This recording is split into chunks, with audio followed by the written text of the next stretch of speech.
Assalamualaikum warahmatullahi wabarakatuh. Om Swastiastu, Namo Buddhaya, salam kebajikan. Halo, perkenalkan nama saya Ulfatul Zairoh dengan NIM 482023-024. Pertama, biomekanika versus kinesiologi. Kinesiologi dapat digunakan dalam salah satu dari dua cara. Pertama, kinesiologi sebagai salah satu bidang ilmu pengetahuan tentang manusia yang mempunyai payung untuk menguraikan bentuk evaluasi gerakan manusia dari aspek anatomis, fisiologis, psikologis, ataupun mekanis. Analisis bioteknologi adalah evaluasi pergerakan organisme hidup dan pengaruh gaya terhadap organisme hidup. Pendekatan biomekanik terhadap analisis gerak dapat bersifat kualitatif, di mana gerakan diamati dan dijelaskan atau dikuantifikasi. Artinya, beberapa aspek gerakan diukur. Biomekanika adalah menggabungkan komponen kualitatif dengan pendekatan kuantitatif yang lebih spesifik. Yang kedua, anatomi versus anatomi fungsional. Anatomi adalah ilmu tentang struktur fisik tubuh yang sangat berguna untuk mengembangkan pemahaman yang baik tentang anatomi regional, sehingga dapat mengidentifikasi secara spesifik seperti bahu, tulang, otot, dan lain-lain.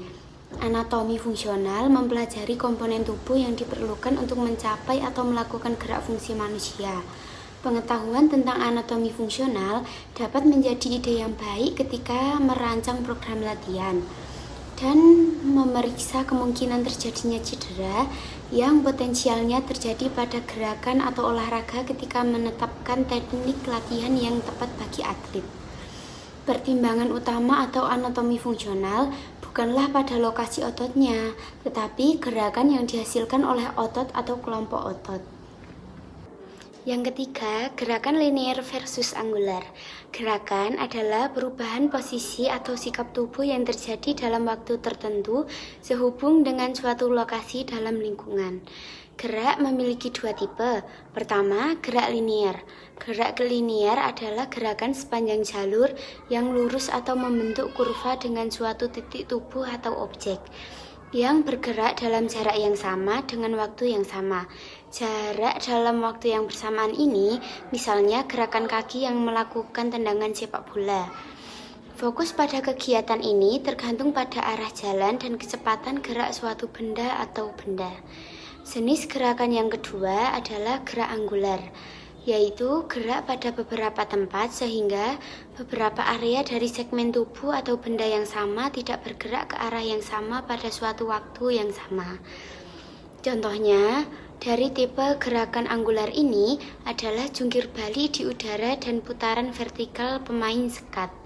Misalnya, tubuh mengikuti jarak gerak angular ketika mengayun ke sekeliling palang tinggi ketika palang bertindak sebagai aksi rotasi.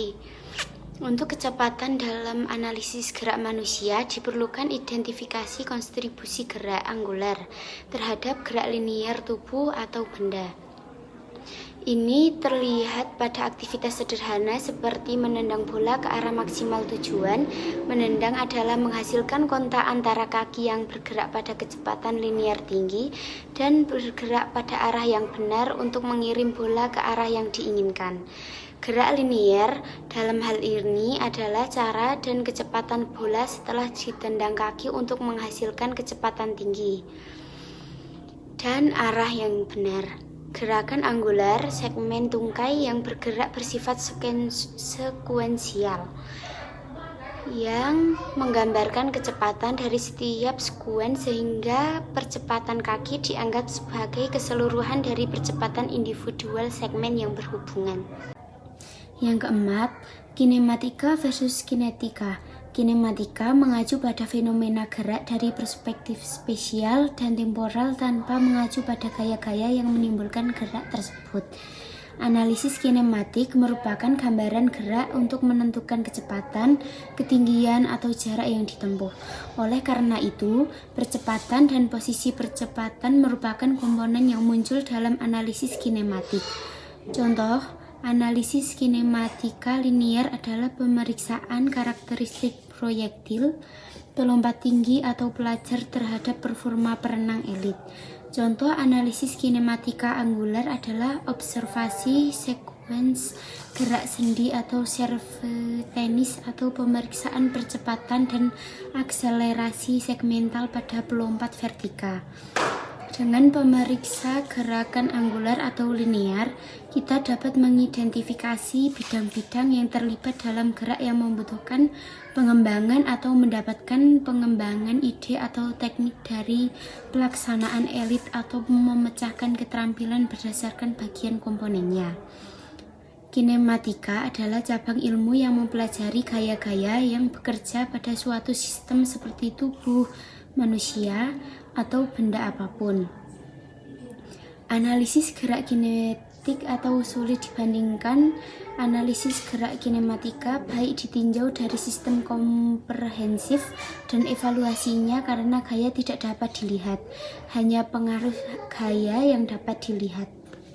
Yang kelima yaitu statis versus dinamis. Statis merupakan bagian dari mekanika yang memeriksa sistem yang tidak bergerak atau bergerak dalam kecepatan konstan.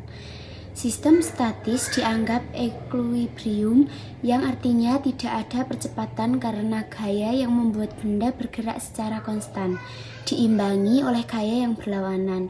Statis juga bisa membantu mengetahui beban pada bagian tubuh dengan cara mengukur kekuatan otot dan menentukan gaya yang dapat menyebabkan ketidakseimbangan. Kondisi statis berarti sistem tidak bergerak.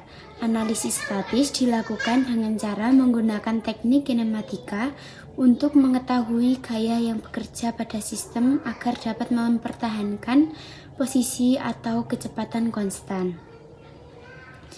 Analisis kinematika bisa digunakan untuk memperkuat keseimbangan dalam keadaan diam atau pada percepatan. Untuk berdiri dari meja kerja, Anda harus mendorong tubuh Anda dari kursi dengan kaki ke lantai. Dinamika adalah bagian dari ilmu mekanika yang digunakan untuk memahami jenis gerakan ini.